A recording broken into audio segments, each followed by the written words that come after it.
I don't know how it sounds out there. I should have had someone. Can you hear me well, Karen? No? Yeah, so just keep talking. I'm gonna go back. Just keep talking and Can you be pretty, can you go pretty far back and signal? that's what she's going to do. Okay. And they can up the sound too. Claire, Claire, if you keep hello, so glad you're doing this. Hello. If you keep talking, they'll adjust the volume. Oh, thank you. Keep talking in a normal way. Yeah. Normal way. So talk to me. Okay, so we're trying to get the mic in the right place and Yeah, there you go. out into the world somewhere out there. Yay. That's it. Okay. So we're set. I always project. I'm used to projecting. Yeah, but it has to be a microphone because they also have people watching online. I wish I could leave this somewhere. You can put it under the folder. I could, yeah, and have it stick it out like that.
We speak so often of brokenness in religious life. Let us speak today instead of wholeness. You are welcome here, all of you, every part of you, beautiful just the way you are. Here you do not need to be something more or something less. No holding back, no hiding, no exerting yourself, no trying to do more or be more. You have inherent worth and dignity. You have nothing to prove here. Nothing to prove to the person sitting next to you or to the children or anyone at all. You don't have to try to be witty or more quiet or more outgoing, although you know witty is fun. You are beautiful, every part of you beautiful just the way you are. You do not need to change anything about yourself to be welcome here. Your skin, your hair, your belly, your limbs, your face, all beautiful just the way they are. Extraordinary, each and every one of you different from each and beautiful in your own way. Truly breathtaking. Come, let us worship together.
Good morning, everyone, and welcome to the Unitarian Universalist Church of Berkeley. I'm Don Close, and I'll be your worship associate today.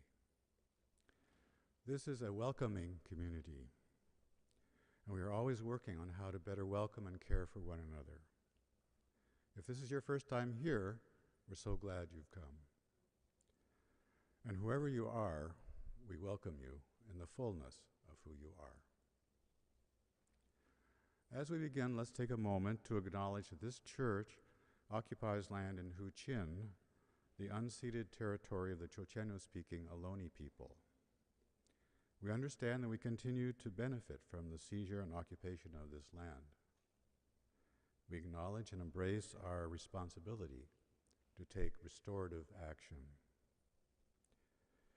We affirm that this is deeply felt and commit our congregation to be in right relationship with Indigenous communities, aligning in solidarity, supporting Indigenous projects, and caring properly for the land. So please take a moment to prepare yourself for our time together. If you're online, you might get a candle and a way to light it so you can join in the chalice lighting at home. Now, as Reverend Michelle lights the chalice flame, let us kindle our own flames, along with her, to these words by Albert Schweitzer. At times, our own light goes out, and it is rekindled from a spark from another person. Each of us has cause to thank with deep gratitude those who have lighted the flame within us. We also pause to remind ourselves of some of the foundations of resilience. With Reverend Michelle, we light a candle of courage, a candle of acts of service, a candle of fellowship, and a candle of hope. May we find and cultivate these foundations of resilience in ourselves and in one another.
Please join with me in saying our covenant.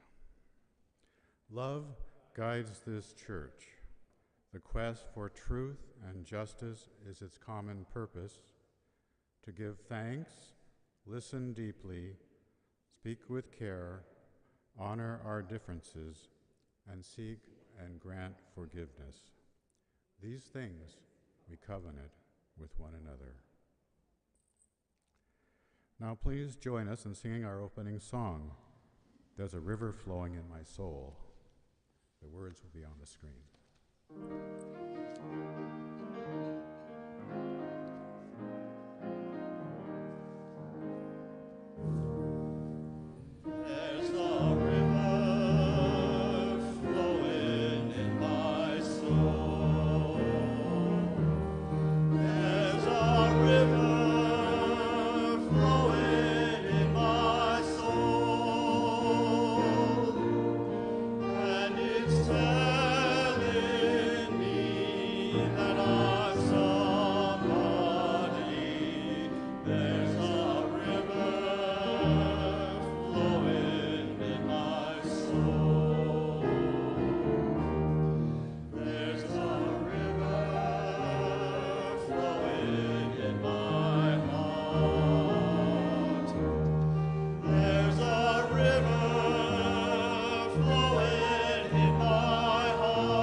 Speaking of rivers, poet Langston Hughes wrote this: I've known rivers.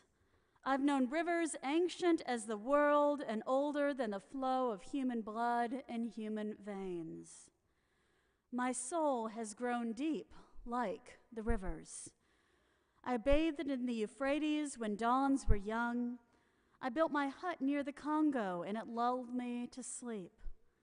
I looked upon the Nile and raised the pyramids above it. I heard the singing of the Mississippi when Abe Lincoln went down to New Orleans, and I've seen its muddy bosom turn all golden in the sunset. I've known rivers, ancient, dusky rivers. My soul has grown deep like the rivers. We here at UUCB are all about growing souls deep like the rivers, growing souls deep and strong and resilient and durable. In a world filled with both progress and war, in times of uncertainty for so many of us and for the people we love, it is important for us to celebrate and give thanks for the depth and strength and resilience we find all around us. So each year, this congregation sets apart an entire Sunday service, by the way, if you hadn't caught it, that's today, to celebrate our elders and the gifts of wisdom and experience they give to our congregation and our wider community. As part of that celebration, we bestow on those who have turned 80 or will in the year 2022 turn 80, the title of Doctor of Durability. This tradition has deep roots here at UUCB. The title, Doctor of Durability, remember it's kind of graduation season, and the title came about decades ago when this congregation had very close ties to the university. Because regardless of how far any of us gets in school, there is a special wisdom that comes only from 8 or more decades in that school of life. So this morning, a little bit later in the service, we'll be hearing from Lynn Cahoon, from fabulous poet Claire Baker, and from Ann Riley and Terry Stokes, 4 of our beloved elders. I invite you to listen to their wisdom about resilience, what has helped them not only survive but thrive through life's many challenging times. But now, before we get to that, we have a lot of new doctors of durability, so here's our chance to celebrate those who this year, either since our last Doctor of Durability service or during the year 2022, will be celebrating milestone birthdays. Each will be receiving a commemorative certificate, which Barbara Cullinane, where is Barbara? There she is, who does amazing things to make this service happen every year. Thank you so much, Barbara. Each of our celebrants will be receiving a commemorative certificate, and in lieu of being able to gather safely for a luncheon, a gift card for Fat Apples, a favorite local restaurant. You can even go there without a certificate, you know. All right, so I will call out the names of folks, and if you, let's see, Barbara, are you going to bring them their certificates? Okay, so if you're not right here in this area, if you want to raise your hand when I call your name, Barbara or Marta will bring you a certificate, and then we'll have a grand distribution of flowers also. So this year, joining our Doctors of Durability, newly turning 80 in this year, are 22 new Doctors of Durability. Marian Anderson, Marcia Bates, Sherry Bell. Might need to raise your hands so they know. There we go. Lynn Cahoon, Patrick Cullinane, Lynette Delgado, Ilse Evans. So go ahead and hold your hand up so they can know and bring you the certificate. And please be patient. A lot of folks couldn't come today. They're staying safer, especially during these times of COVID. So there's a lot of juggling going on. Rod, do you think you might be able to give him a hand?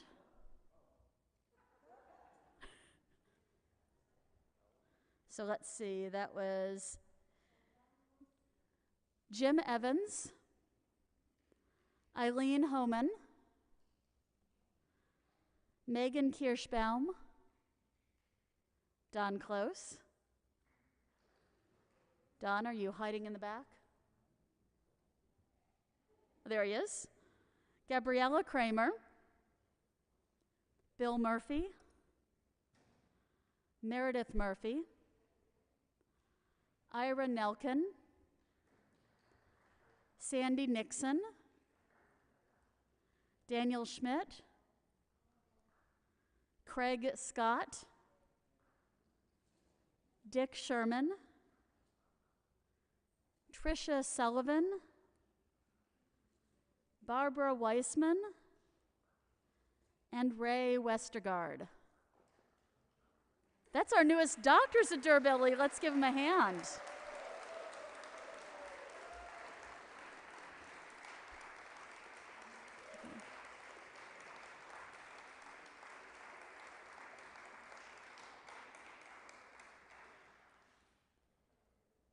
And Barbara, we have down here.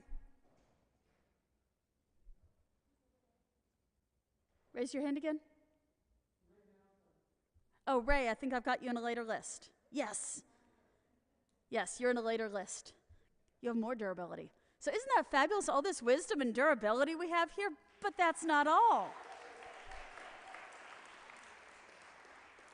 This year, turning 85, are Doctors of Durability cum laude.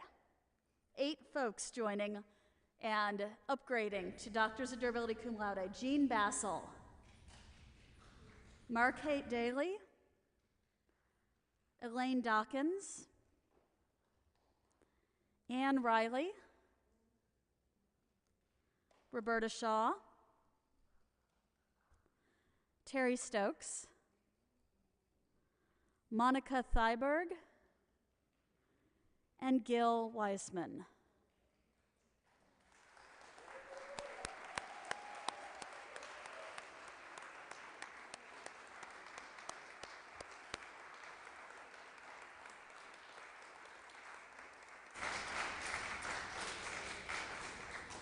And our next group, who turned 90 this year, Doctors of Durability magna cum laude. And Barbara, we still have one hand in the back.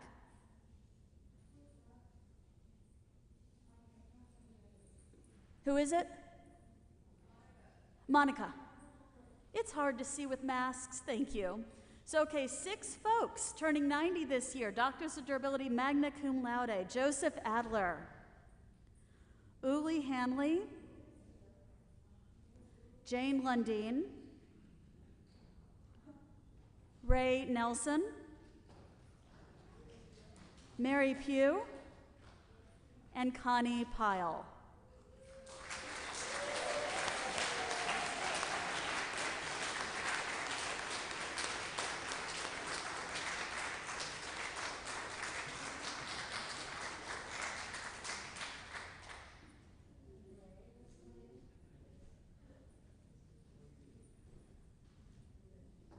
And this year, one person joining our Doctors of Durability summa cum laude.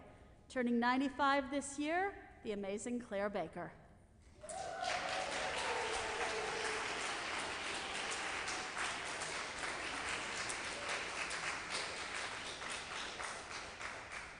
And you know, we decided once someone's 95, they're worth celebrating every year. So Claire is joining Doctors of Durability summa cum laude, Grace Ulp. We have a certificate for those as well. Grace Ulp.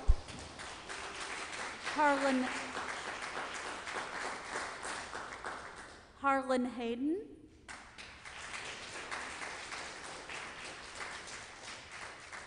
Kendra Smith.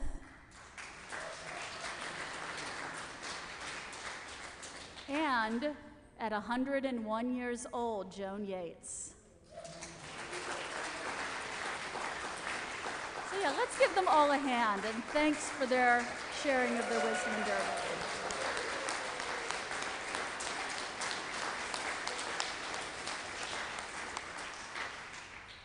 Now, for something special this year, because I'm in interim, I have to try to experiment with things, right?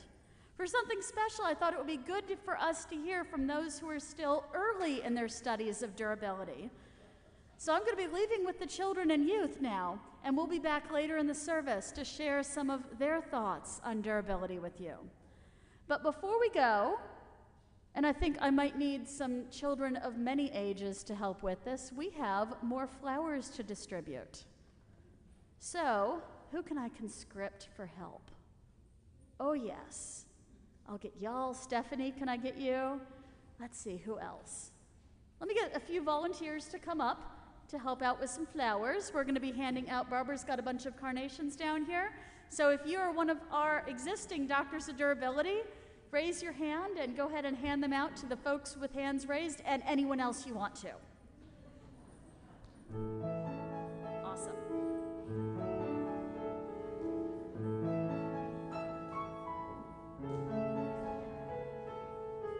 Yeah, so any hands raised?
is about learning from someone who sees the world very differently than you do.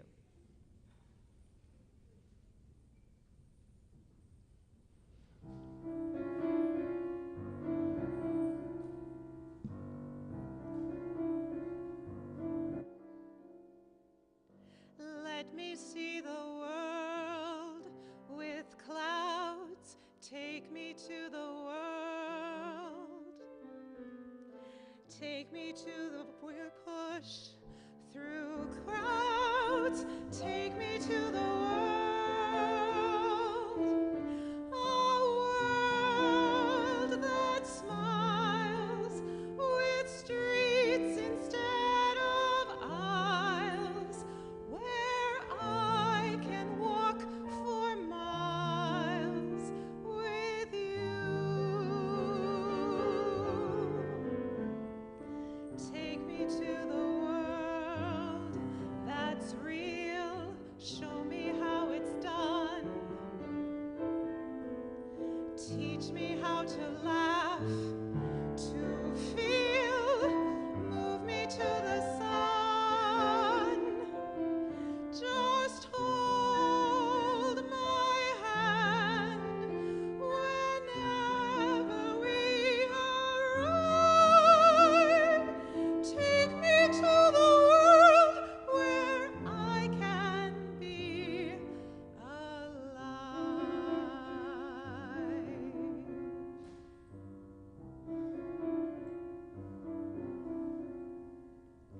Let me see the world that smiles.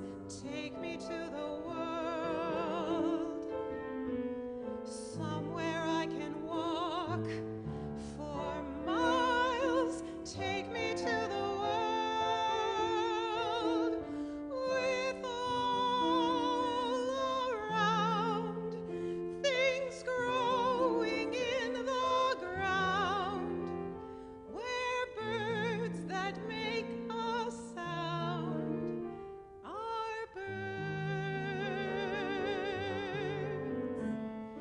We shall see the world come true. We shall have the world. I won't be afraid with you. We shall have the world. I'll hold your hand and know I'm not alone. We shall have the world to keep. Such a lovely world. We'll weep. We shall have the world forever for our own.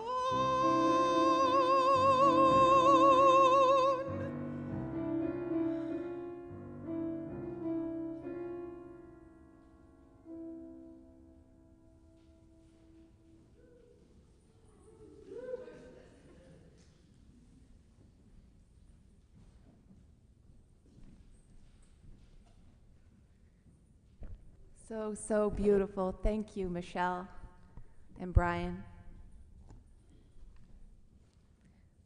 Let us now enter into a time of prayer and meditation. This is a moment to turn inward and listen deeply to our hearts.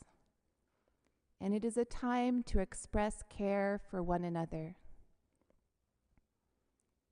Take a few slow, deep breaths. Place a hand on your heart. Ask yourself, what feels tender and true and significant to me in this moment? Whatever it may be, hold it with kindness, hold it with reverence. Whether it is a joy or a sorrow or a difficult dilemma, or confusion, hold it with kindness and hold it with reverence. Now, let us pray. O Spirit of life, Holy One who goes by many names, great mystery. Here we are again, confused and imperfect, perfectly lovable, messy human beings. We give thanks for all of those who make up the web of this community, and today, particularly our elders.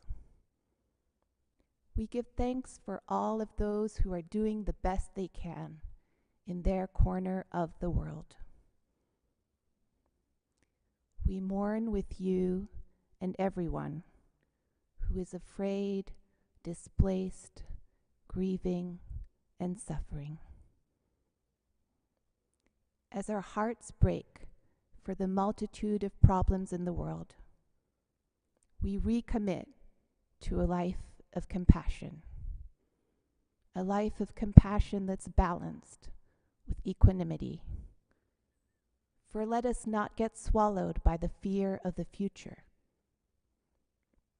Let us continue to practice hope. Let us recommit to each other and to life itself. May it be so. Blessed be.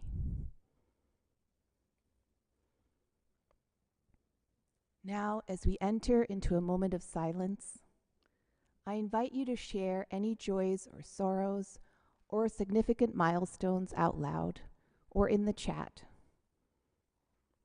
I invite us all to hold these cares in the embrace of our community.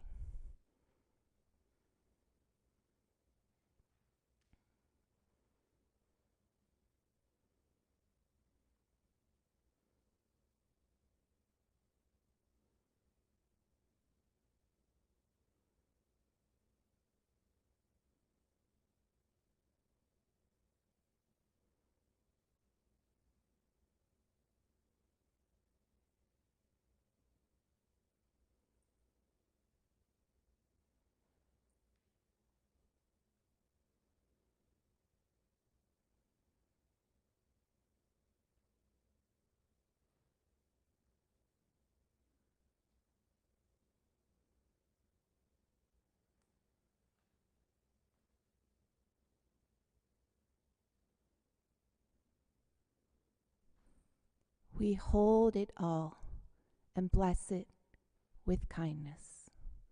We hold it all and bless it with reverence. May it be so.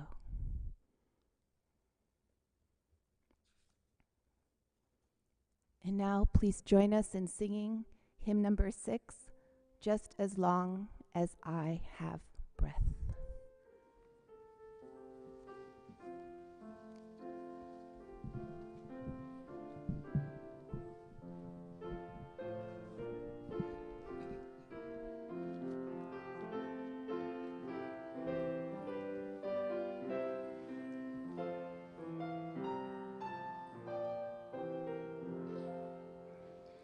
Just as long as I have breath,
Good morning.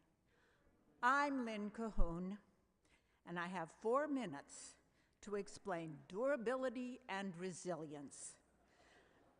Durable means long-lasting, or in this context, old. And just in case I was unclear on the concept, my youngest granddaughter pulled the loose skin on the back of my hand and said, "Grandma, you're old." Resilience is the ability to bounce back, and for that, I am grateful to have this UUCB community. John and I were married in this church in 1965, and I was lucky to have a very happy marriage for over 50 years. We joined this church because I wanted to have something that we could do together. John built experimental equipment and worked with electronics at Lawrence Berkeley Lab, and you may know that I am technologically challenged. When our son was born with Down syndrome, I went back to school for a credential in special education. This community provided opportunities for us together to share important ideas, make friends, enjoy beautiful music, and have fun in the theatrical productions and practice leadership skills on many committees. We could have fun and feel useful at the same time. And here's a hint: feeling useful and having a good laugh every day increases resilience.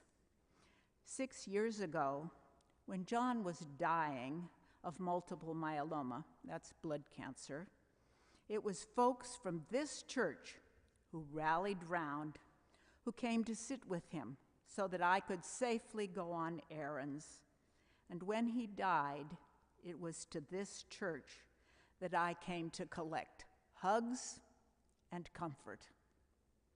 Just 2 months later, Hillary Lorraine's husband died, and with the blessings of this church, we formed a chalice circle for folks whose partners had died. Sharing similar experience, we could assure each other that we weren't really going crazy. Are you sleepy all the time or unable to sleep? Are you forgetting things? And not to mention having the wretched time with endless pieces of paper to fill out. Oh, others were going through the same thing. And through the years, many ministers have been supportive. Then we were struck with COVID and could no longer meet in person. Folks in this church learned new skills so we could maintain connection. People were generous in so many ways. And last year, a certain very tall, handsome fellow joined our chalice circle and one day asked me out to lunch. I said yes, and now I have companionship and even a little romance at this late date. And here's another hint.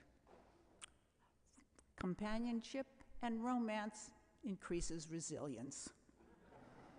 So, to all those who support this church community with their time, talent, and treasure, to all those learning to do things in a new way, to all those who do their own jobs while also filling in somebody else's job, to all those who offer support, comfort, love to others, I say, thank you, thank you, thank you.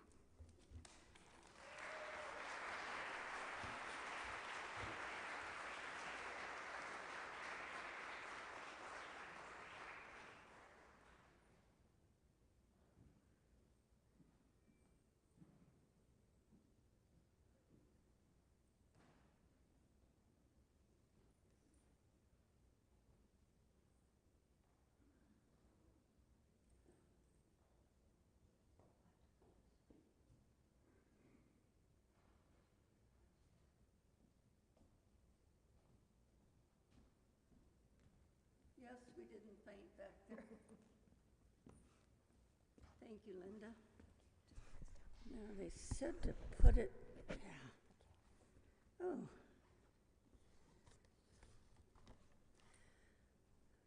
Doctors of durability.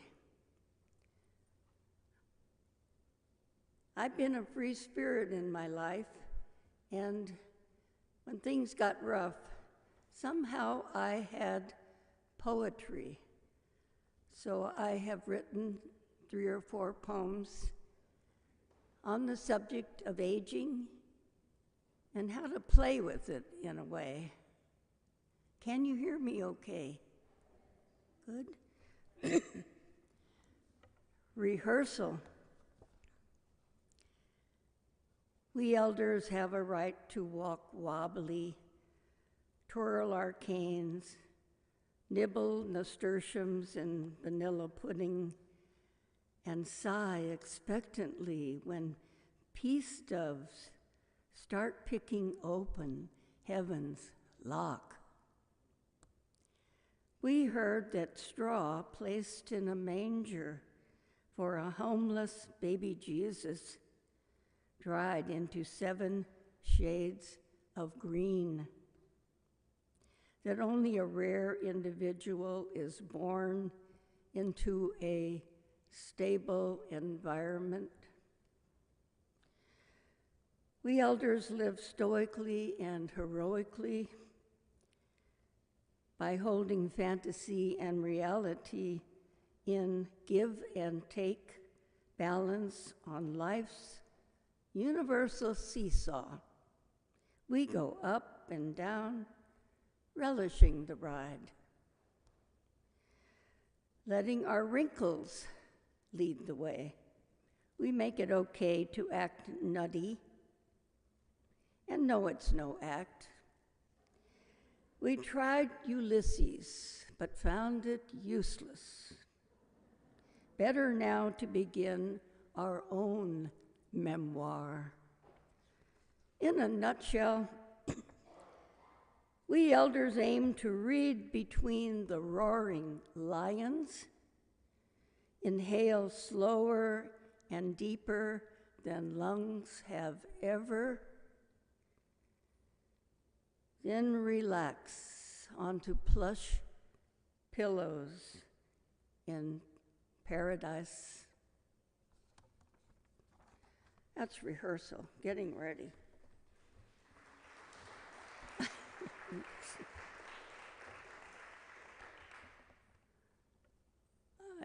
This is Doctors of Durability. I have been to many doctors, but I never thought I'd be one. Thank you. Okay, little introduction to this poem. I like to picture myself and others not falling, not failing, but rising and succeeding. Resurrection. When we stand on a hilltop and revel in a sunrise, we hold no concern over what or who else we may become one day, or where, or why, or how. Every sunrise is a great now, reminding us that we too have risen many times before, that rising again and again is what life is all about. Hanging in there okay? Good.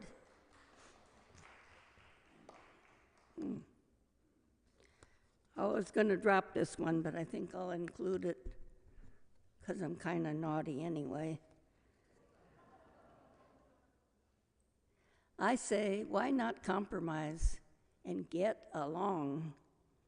Truce at last. It's okay that you speak from that side of your mouth and I speak from this. Maybe someday we'll meet in the middle and share a kiss. And share a kiss.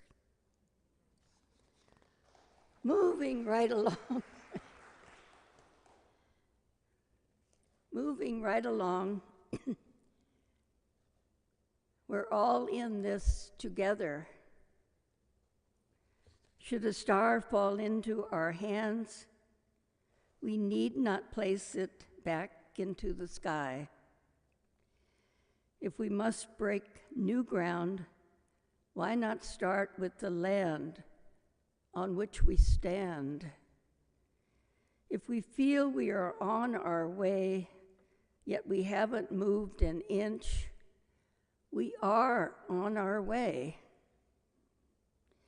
Fellow travelers, we needn't fly 1,000,000 miles to know we can soar. And friends, I conclude my offering with, let it be. In the changing skies of circumstance, let us be like flocks of birds, guiding each other by touching wings. Thank you very much. It's an honor to be a durable doctor.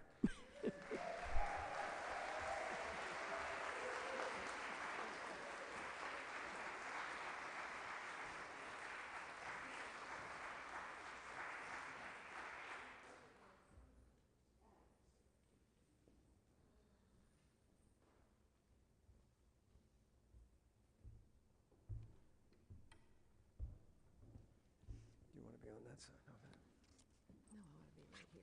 okay. Greetings. Greetings. I'm Terry Stokes. I'm Ann Riley.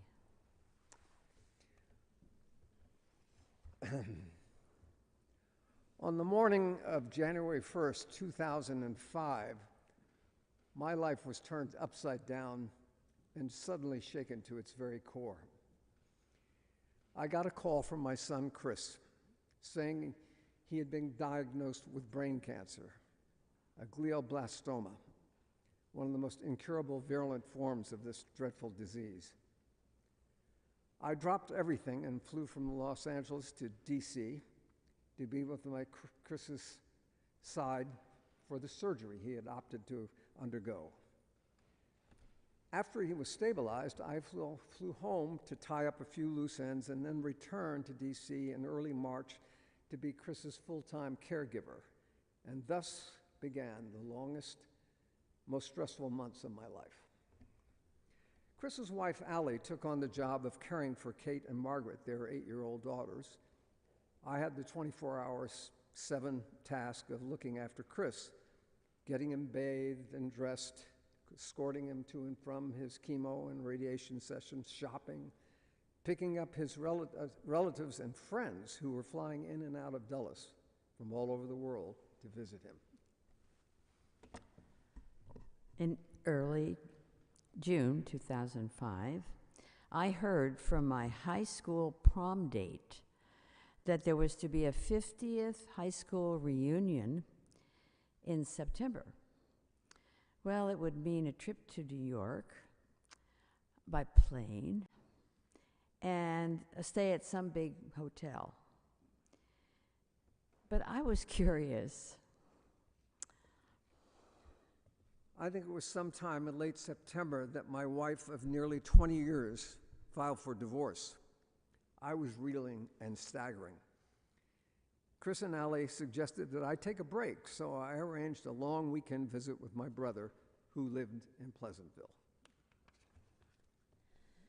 Upon arriving at this hotel, I found myself in a bar, wondering who all these old people were. Each of us wore a large name tag with our yearbook picture on it. And of course, my maiden name was Ann Looney. Well, while chatting, I saw someone I recognized come into the room. I remembered that he had been president of the student body. I knew this was Terry Stokes, and he looked terrible. I learned that our 50th reunion was being held only a few miles from where my brother lived. So I decided to drop in for the closing dinner party. As I walked in the room, I also remember thinking, who are all these old people? I was at the bar refilling my wine glass when I came across Anne. She was a cheerleader back in school, so I thought unavailable to me. But we didn't know each other at all. However, at that moment, she turned out to be my life jacket in a very stormy sea. While we were chatting, someone passed by and asked Terry how Syracuse University had been, and he said, fine. At which point I interrupted and said, but that's where I went to school too. He asked, were you in a sorority? Yes, I was a Delta Gamma. He told me that he had married one of my sorority sisters. I asked him where he lived in New York, only to be told that he was really from LA and was in DC taking care of a very sick son. I mentioned that I facilitated a caregiver group and we exchanged email addresses. When I returned to DC, Chris had lost his ability to speak. His frustration escalated dramatically. He had started to fall a lot, and I had to follow him around with my hand always on his belt. He kept trying to fend me off with swings and punches. I was very distressed, but I was also extremely grateful that I had Anne's email address.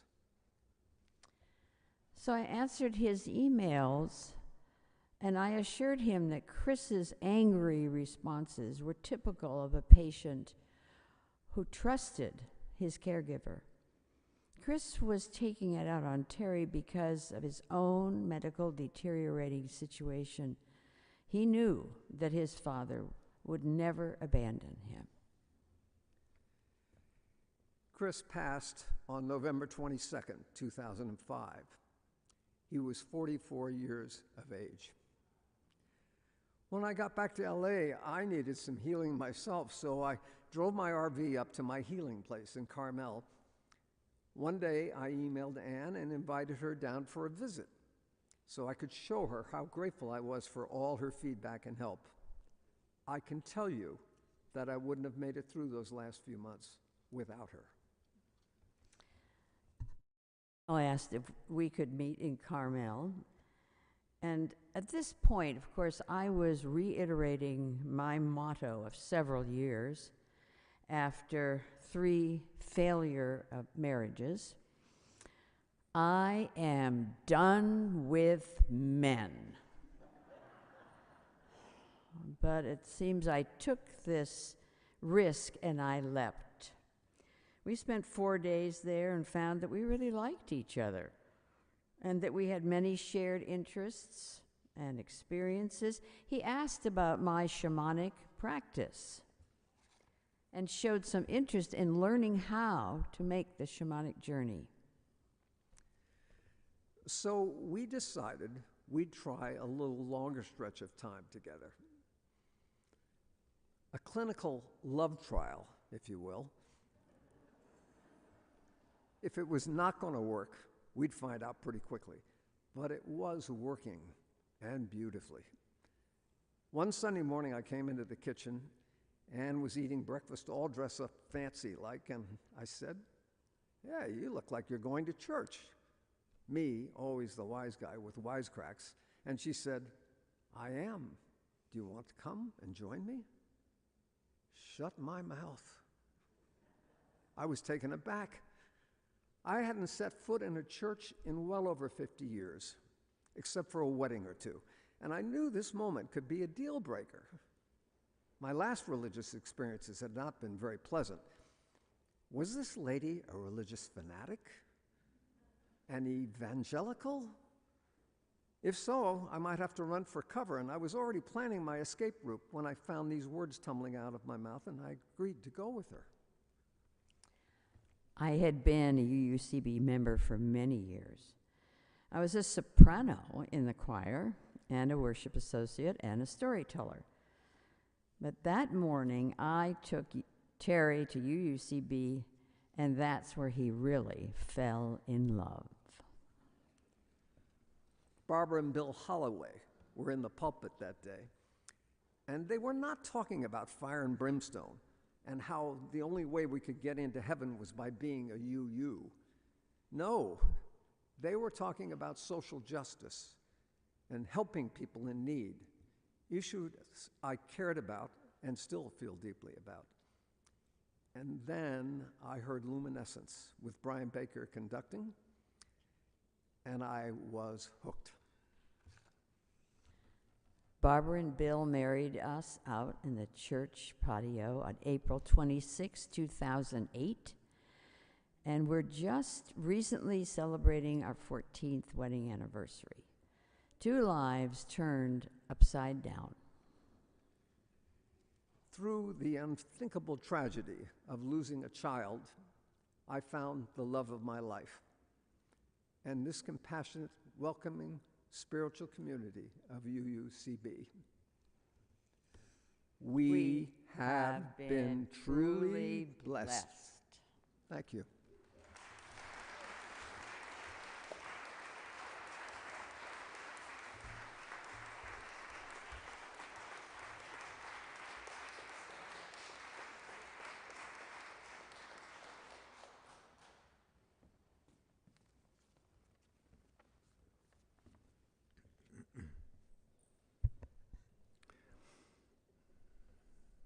At this point in our service, we invite you to make an offering. With our offering, each of us has the opportunity to recommit to making UUCB a strong and vibrant community. For now, we are conducting the offering in the sanctuary without passing the plate.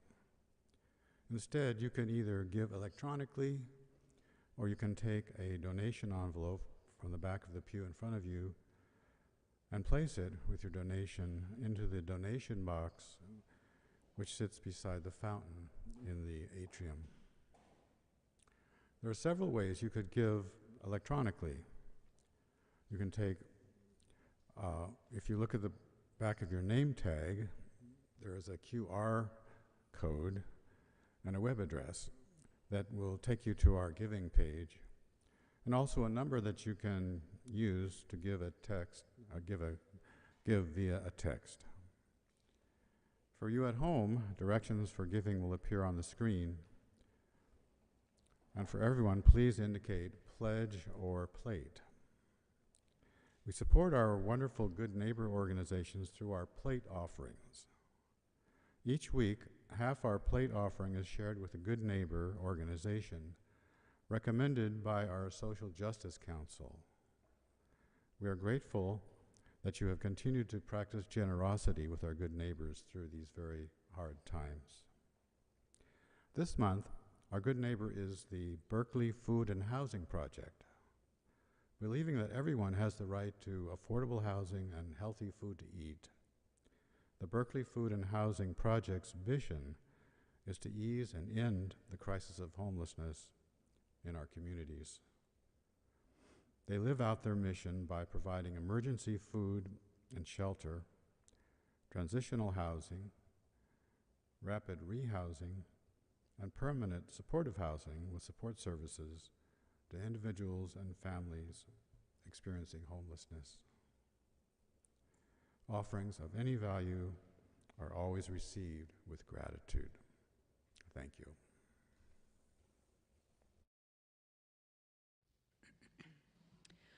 This is a song that I wrote with today's theme in mind, and it's about staying together with people that you like as time goes by, keeping good company through both challenging times and good times.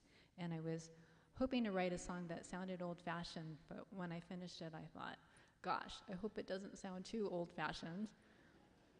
And this is James Blanchard will be singing. So I hope you like it.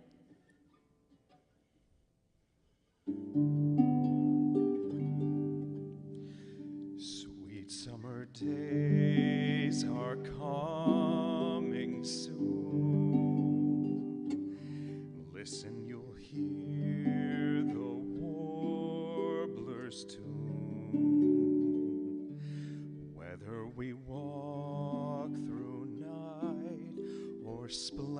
splendid sunshine, I'll be by your side. Oh, the love we shared as we walked along together over the hills, a silver moon. Listen, you'll hear the warbler's tune. Whether we walk through night or splendid sunshine, I'll be by your side. Oh, the love we shared as we walked along together over the hills, a silver moon. Listen, you'll hear the warbler's tune. Whether we walk through night or splendid sunshine, I'll be by your side.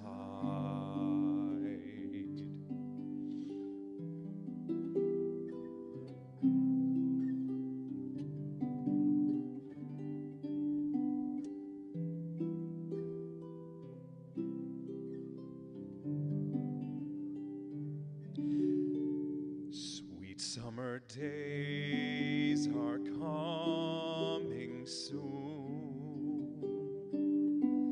Sweet blow the winds of golden June. Whether we walk through night or splendid sunshine, I'll be by your side.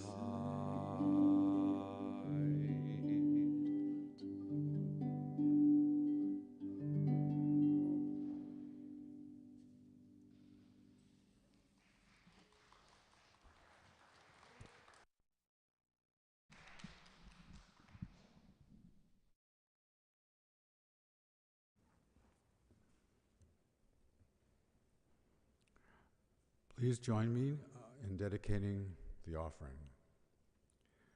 We dedicate our offering and ourselves to the mission of this congregation, to create loving community, inspire spiritual growth, and encourage lives of integrity, joy, and service.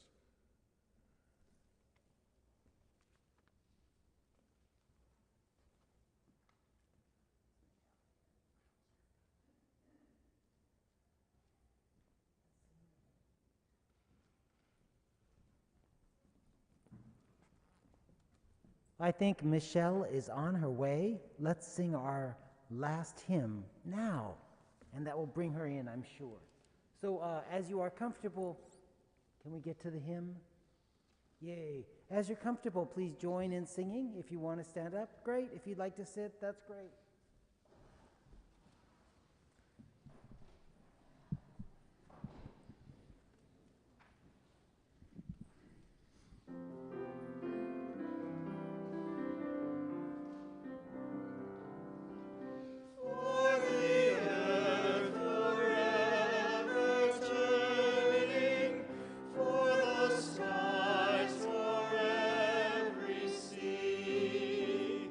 For our lives.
I've been talking to some of our kids, and they had some really cool things to say about their thoughts on durability that I wanted to share with y'all. Does that sound good?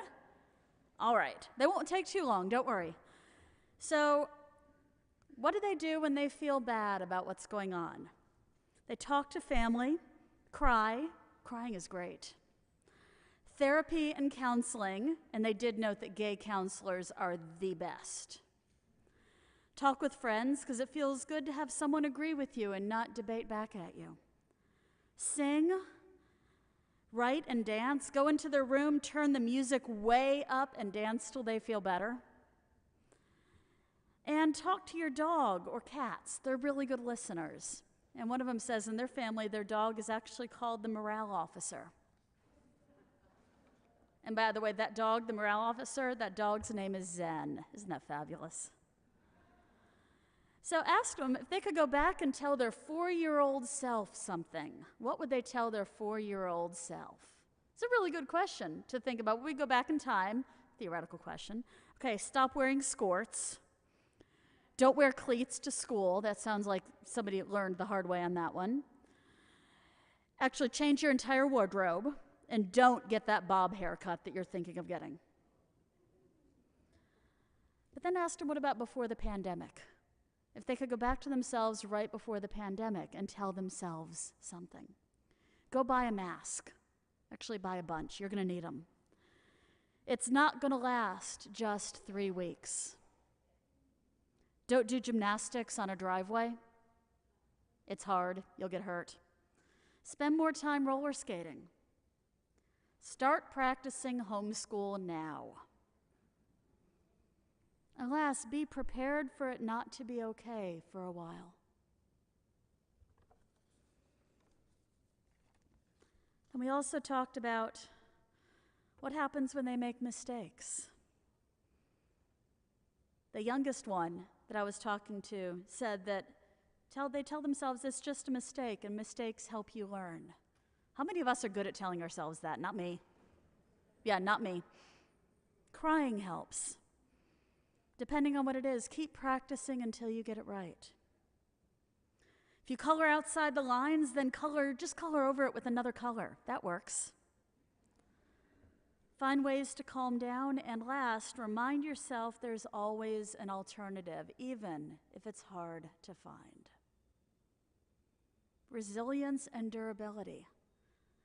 These are some of the thoughts of wisdom from our youngest ones, who, even though I guess they're just starting their studies in durability, what amazing things they've found. So, a couple quick announcements, because we can't have a worship service without announcements, right? Of course not. Next Sunday after the service, congregational meeting. Super important stuff, because this is when we get to do stuff as a congregation. Our members get to vote on things. There will be awards. You'll get to hear a lot about the financial state of the church and really where we've come in the past 4 years and where we are now. But next week on Saturday, we have the history reflection exercise about Freestone, which will be at 2 p.m. on Saturday. And also a time of remembrance for Lynn Sullivan on Saturday morning at 10, and a textile exhibit of her work will be Friday, Saturday, and Sunday from 10 to 2 in the Sophia Room. And then last, our Honoring Indigenous Peoples group is going to have a reading group of the most amazing book, Braiding Sweetgrass. Who here has heard of that book, Braiding Sweetgrass? Who here needs to hear the book, Braiding Sweetgrass? That's every hand up here. The book is so amazing. There's going to be a reading group in June and July for it, and look for details in our church publications. All right, may our lives be reflections of the beauty, peace, joy, and resilience that is possible. May the love we find sustain us as we go our separate ways into our week. And now from this time of worship, may you go with hope, with connection, with peace, with courage, and with durability. And remember, you're never all alone. Blessed be.